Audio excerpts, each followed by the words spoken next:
Welcome to the Private School Leader Podcast, where private school leaders learn how to thrive and not just survive as they serve and lead their schools. I strongly believe that it is possible to have a long and happy and fulfilling career as a private school leader. And my passion is to help you figure out exactly how to do just that, right here on the Private School Leader Podcast. And I'm your host, Mark Minkus. So I want to tell you something about myself that you may not know. And if you've been listening to the podcast for any length of time, and shout out to those of you that have been listening since the beginning over 2 years ago, thank you so much. But, I've talked about myself a little bit, and you know that I have 3 daughters and that I've been married to my wonderful wife for 34 years and just, love college football and Coke Zero and Thanksgiving dinner and, a couple other things that you might have heard along the way. But something about myself that you may not know is that I am not a fan of social media. Not a fan of social media. And now listen, don't get me wrong. I can zone out while looking at reels on Instagram, and, the algorithm always keeps sending me, videos of dachshunds and basketball highlights and drone shots of the boardwalk in Ocean City, New Jersey. And especially my favorite would be, clips of my favorite stand-up comedians, which, by the way, are Nate Bargatze, Sebastian, Maniscalco, and Jim Gaffigan. If you never checked their stuff out, highly recommended. But, my algorithm always wins. It sends me some great stuff. So I'm not opposed to zoning out on Instagram, but I'm just not a fan of how social media makes people feel. There's a lot of comparison out there that's happening. You see someone that's got, a new car or on a vacation or a new outfit or even at a cool restaurant. And I've even heard of comparison when it comes to home decor and how that makes some people feel bad. And then on top of that, even worse is that everybody's mad about something.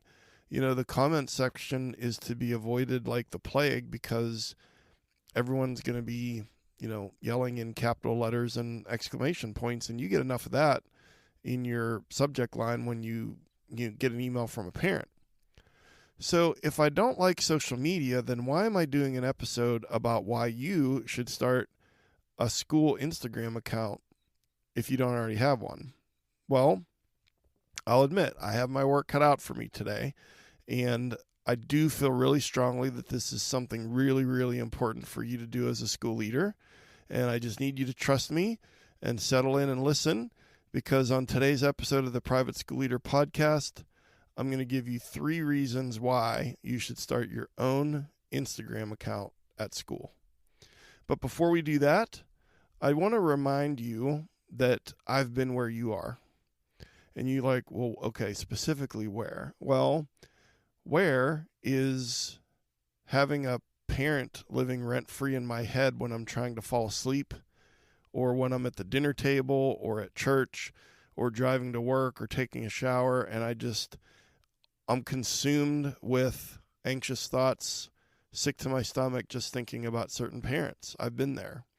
And, parent issues used to dominate every single aspect of my work as a private school leader, and I was stressed out all the time, and I didn't know what to do, and I didn't have a plan, but I had plenty of anxiety and fear and insecurity. But that's why I created Parent Academy, because I want you to have a plan.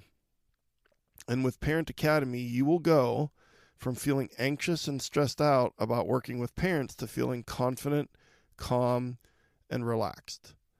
I want to hit you with that again. With Parent Academy, you'll go from feeling anxious and stressed to feeling confident and calm when you're working with parents.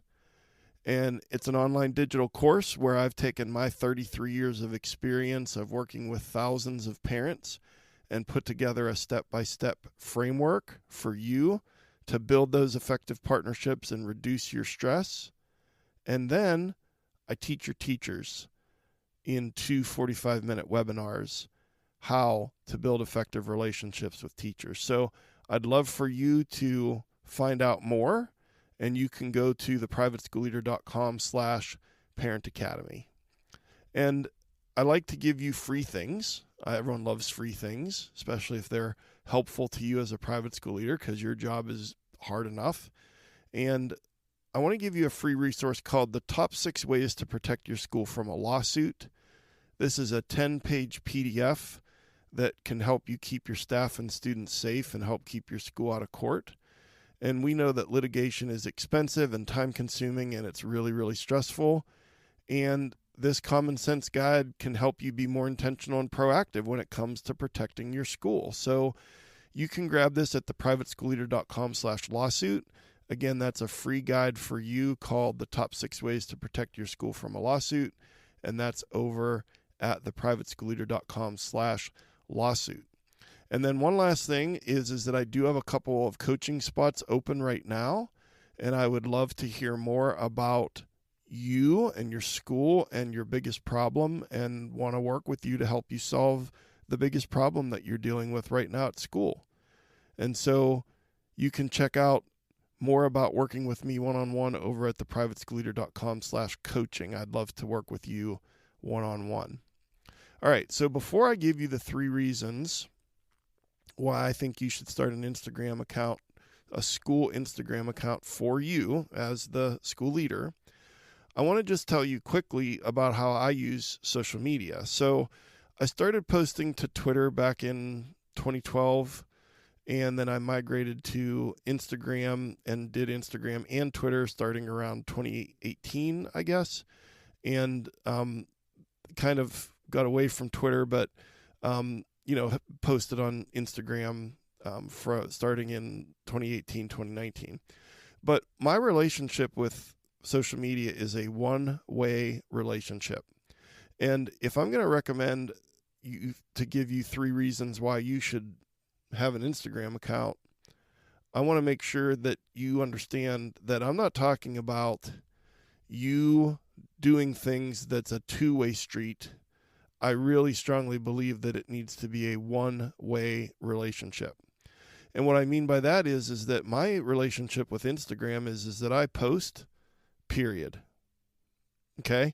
I don't look and see who liked it or how many likes I got, or I don't, I don't really follow people or care about following people. I guess at the beginning when I started my account, I followed some people, but, it's a one-way relationship. This is me putting something out there, photos, and we'll get into the what in a few moments. But the key here for me, so that this doesn't become a way, I don't want you to use Instagram in a way that is going to suck you in.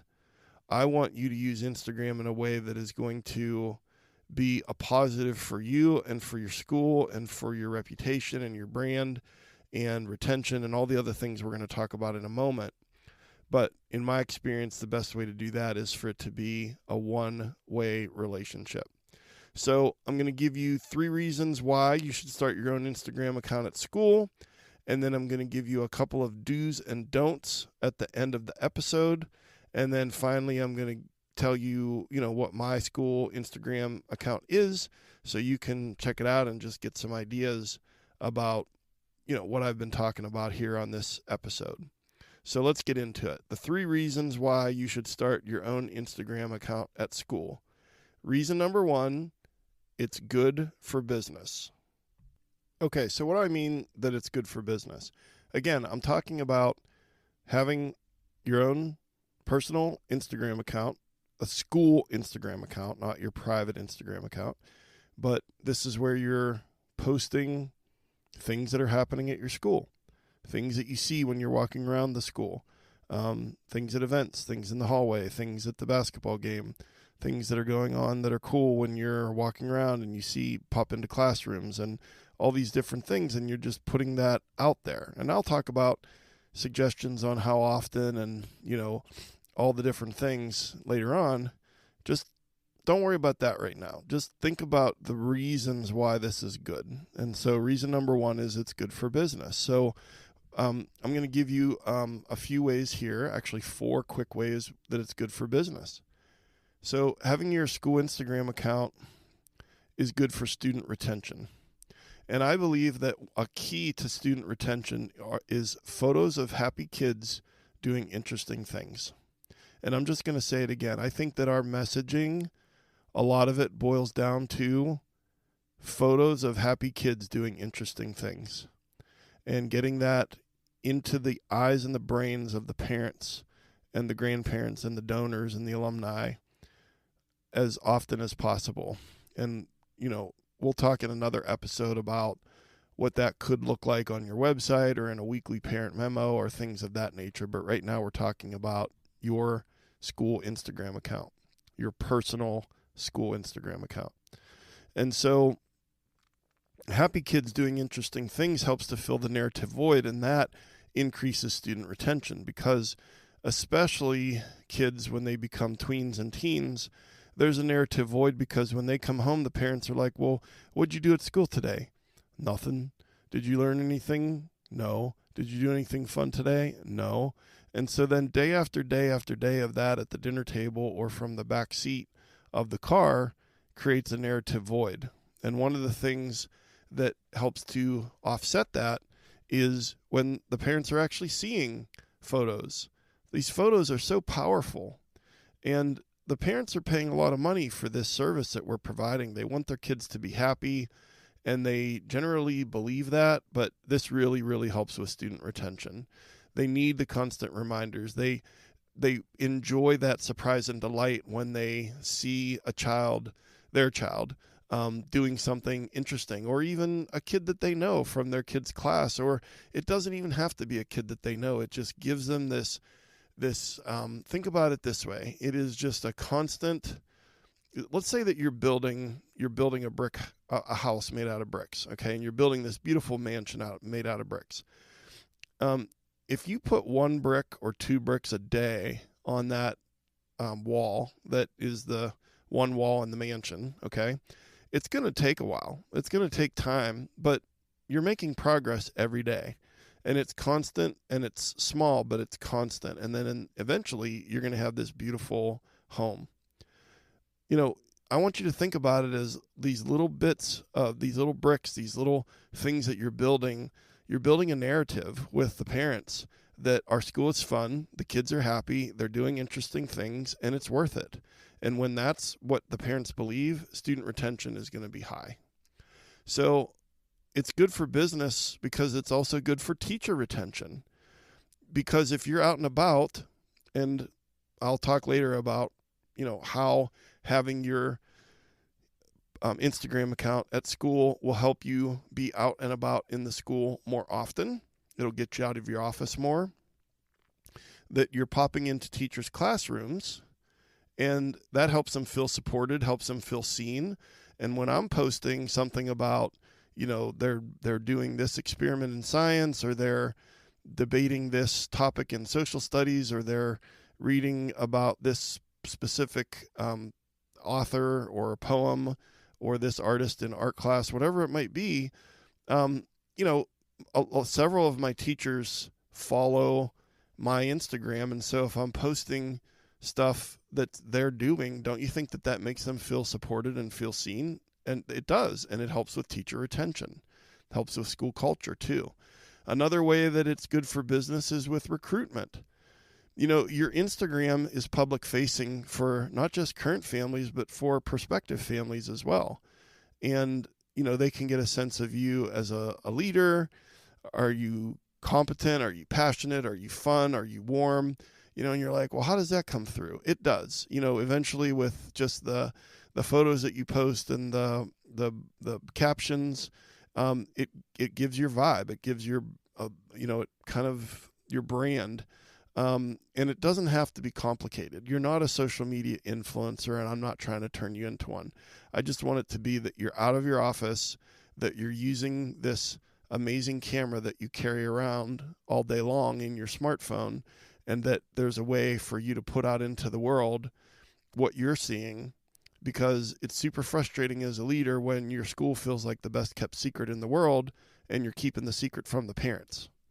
So it's not just about current families. It's not just about teachers, but it's about, potential recruitment, prospective families, And, some of your pictures are going to end up on the website or on the Facebook page for the school or in the parent memo because they're going to be good pictures. They're going to be interesting. Happy kids doing interesting things. And a lot of my stuff has ended up in a lot of other places in the school. So it's good for recruitment. And then finally, the way it's good for businesses is that it's good for fundraising. Because here's the thing. Over the years that I've been posting, our school goes up to 8th grade.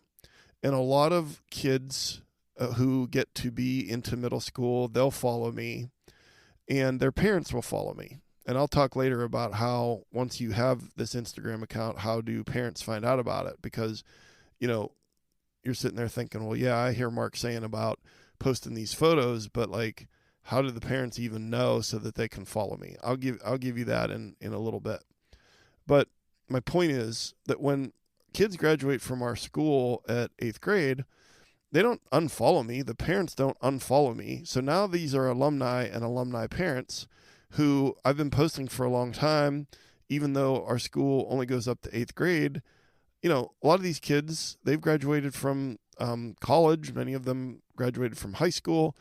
Their parents, these are now alumni parents, and that's where your donors are. And so what are we always trying to do? We're trying to keep that connection.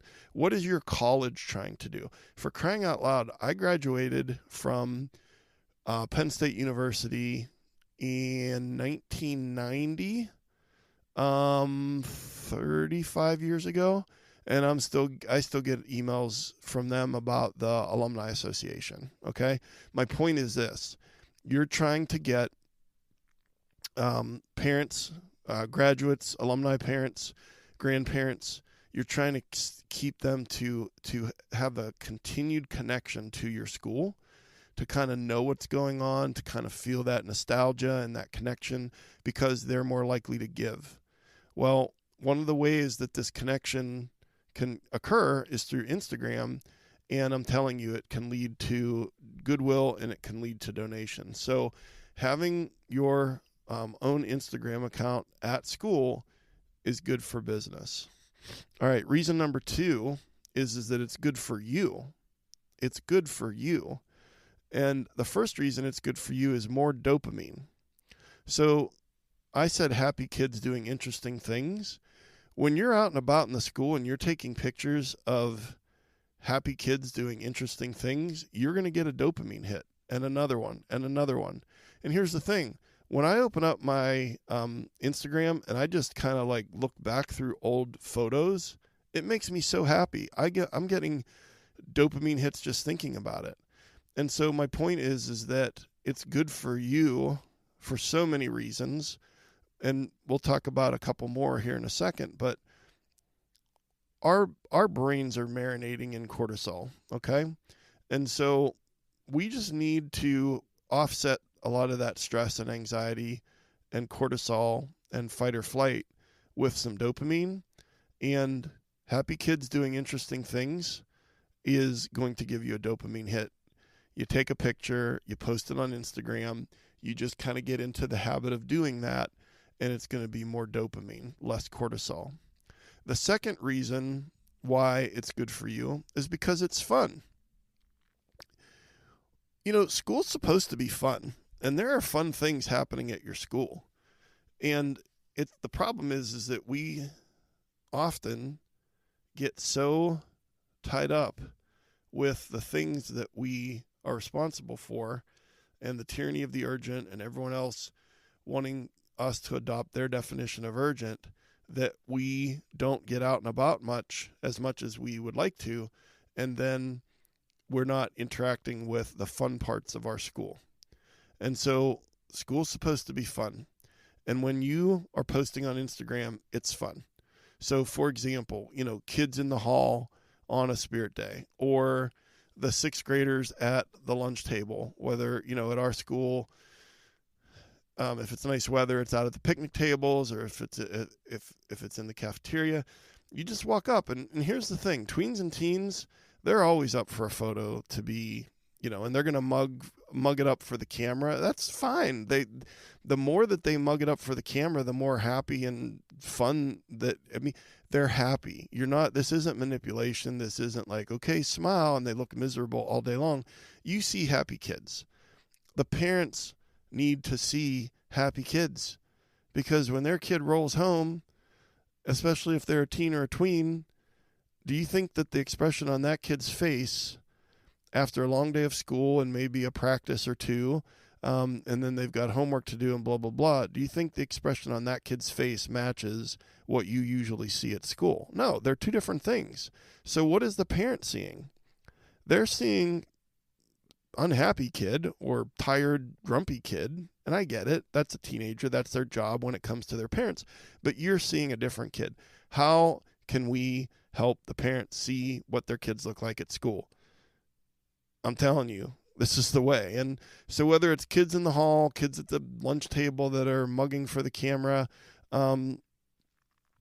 building a snowman at recess, it could be kindergartners painting a picture, or seventh graders testing out the robot that they built in technology class. What kids having fun. And when you're around kids having fun, you're having fun.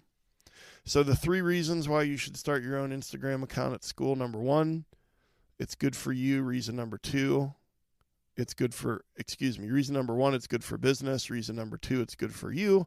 And reason number 3 is it makes you a more visible leader. So I asked this question of my clients, my coaching clients. And the question is, fill in the blank. I really wish that I had more time at school to do blank. Or it's been so long since I did blank, at school. And, you might want to answer that question yourself. I really wish I had more time to do blank at school. Well, I want to tell you about 90% of the time the answer is the same. And they say that they wish that they were able to get into classrooms more, or able to get out and about in the school more often. That's about 90% of the time what I hear from coaching clients and what I hear from Thrive Academy students during office hours.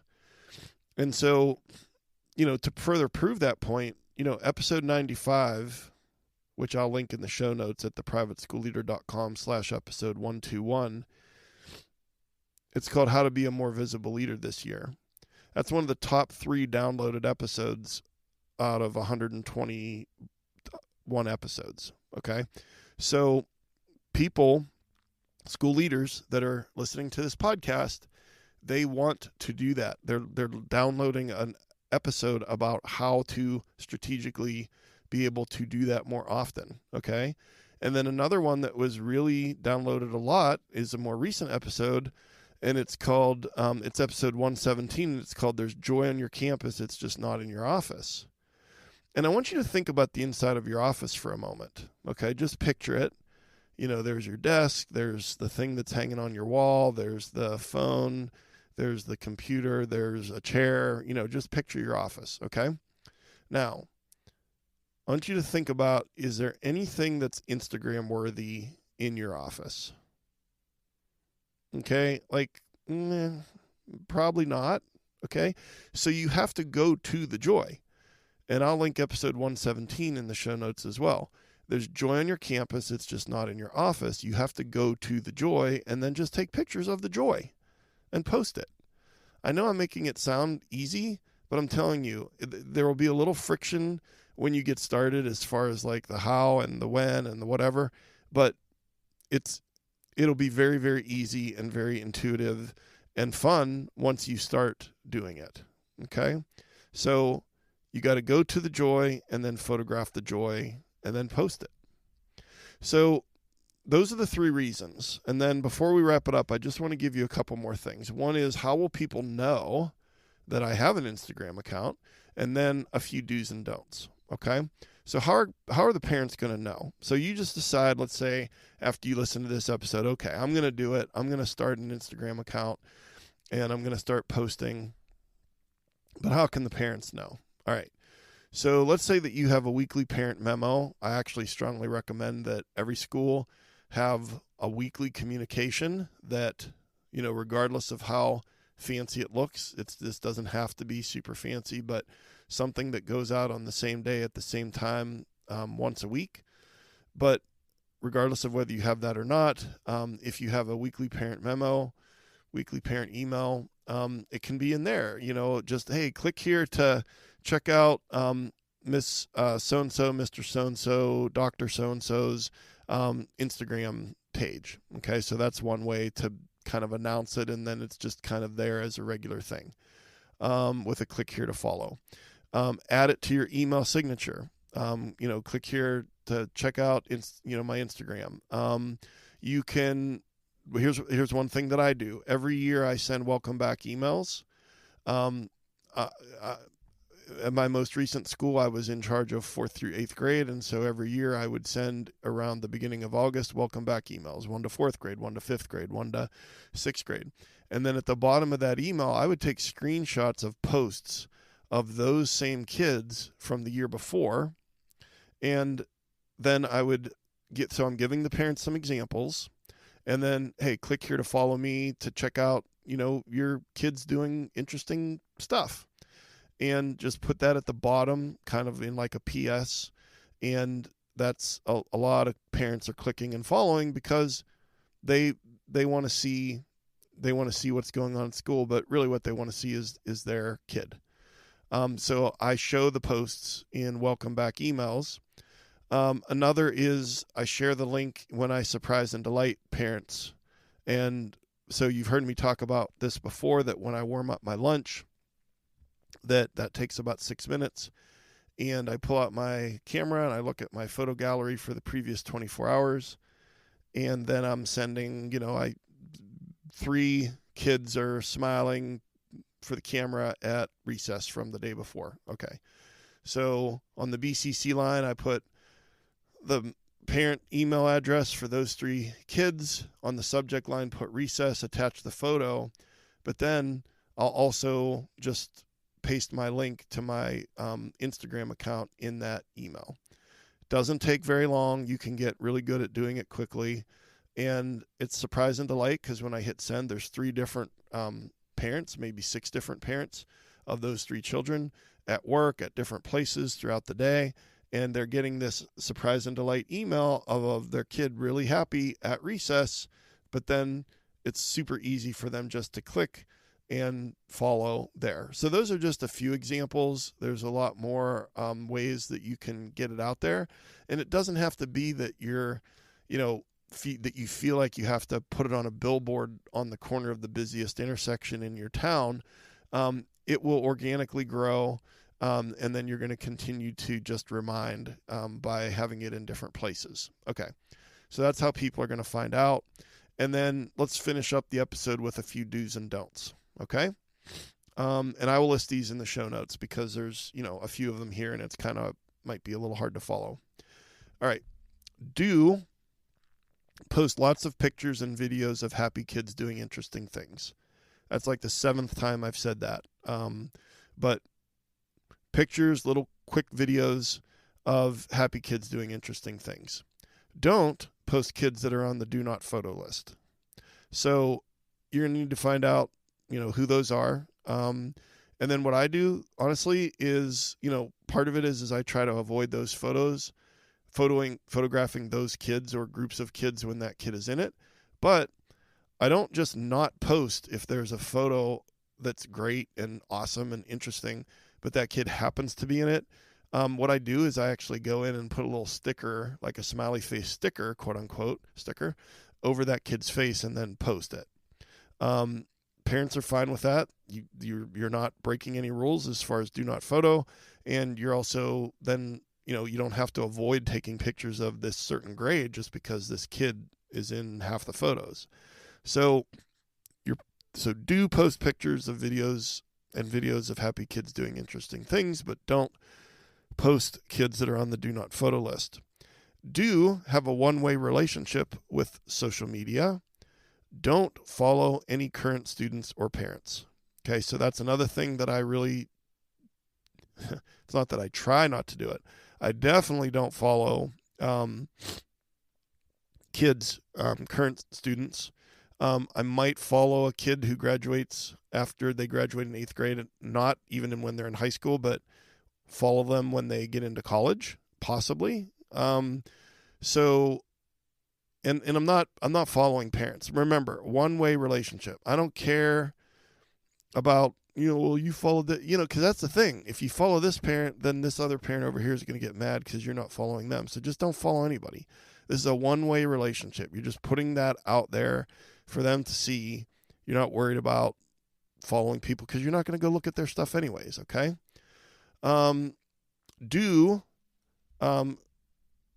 Do regularly post, okay?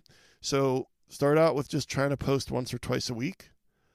Over the years, I worked up to where I was posting, once a day, 5 days a week.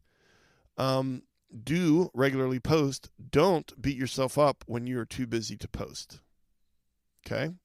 Do regularly post. Don't beat yourself up when you're too busy to post. Do post the occasional MLK Jr. quote on MLK Day or say Happy Thanksgiving, etc., when it's a holiday. Don't feel like you need to post a response to everything.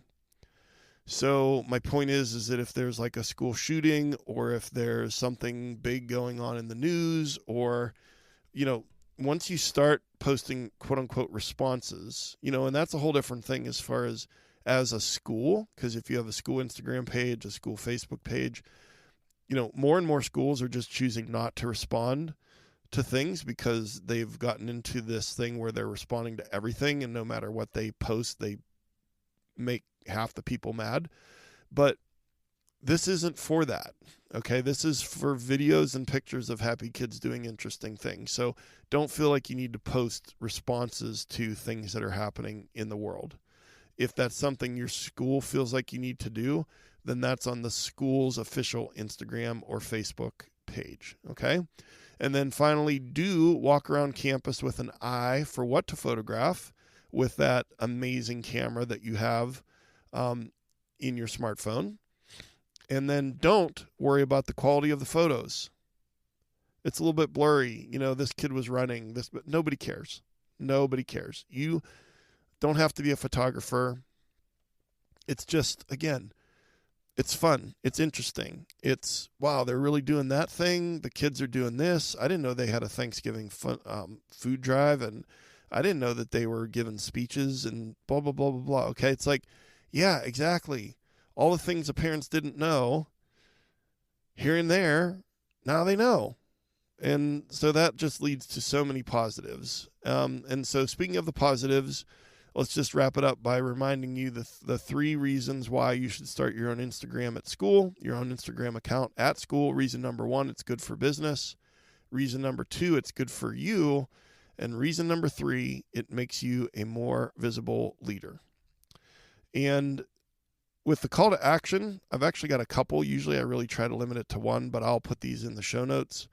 So call to action. If you don't have a school Instagram account, start one in the next week and make your first post. If you don't have one, start one.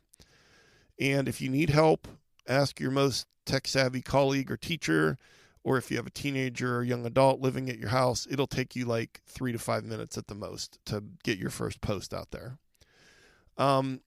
And if you are thinking, okay, this is all well and good, but I'm trapped in my office. I can't get out there. Why even start? I haven't seen a kid in 3 days. Okay. I get that. Episode 115 is where the gold is for you on that specific issue. There's joy on your campus. It's just not in your office. And so I'll link that in the show notes, but episode 115, listen to it or go back and listen to it again through the lens of having an Instagram account. And then it's so much fun. And then I'd love it if you would email me your link. Once you get started, you've got a couple of posts, email me with the link to your Instagram. I'd love to see what you're up to. And, so again, you could email me at mark.o.minkus@gmail.com. And, I mentioned before, what I was going to give you my Instagram. I'll link it in the show notes, but it's Mark Minkus CDS, at Mark Minkus CDS. And so, I know that's a lot, but I'll take good care of you in the show notes. Just one last thing. Again, if you would please remember to give or to send or forward this link to another leader in your life, another leader at school. A quick reminder about Parent Academy, this online digital course that's your step-by-step framework for building effective partnerships, reducing your stress. And again, the best part, probably the best part, I think it is Parent Academy comes with 2 45-minute webinar trainings for your teachers with a 27-page printable workbook and guided notes and discussion questions and teacher resources that you can use with them at a PD. You can onboard new teachers with it in the future. You get lifetime access to that. Check it out at theprivateschoolleader.com/parentacademy. And then real quick, another free gift, the 7 strategies to effectively deal with difficult teachers. I want to help you with that. If you've got a couple difficult teachers to deal with, how are you going to improve their performance? How are you going to improve their attitude? All right, let me give you a free guide and help you with that. theprivateschoolleader.com/difficult is where you're going to grab for free the 7 strategies to deal with to deal with difficult teachers. So, this has been awesome. I love posting on Instagram. It's so much fun. Check mine out at Mark Minkus CBS to give you a couple of ideas.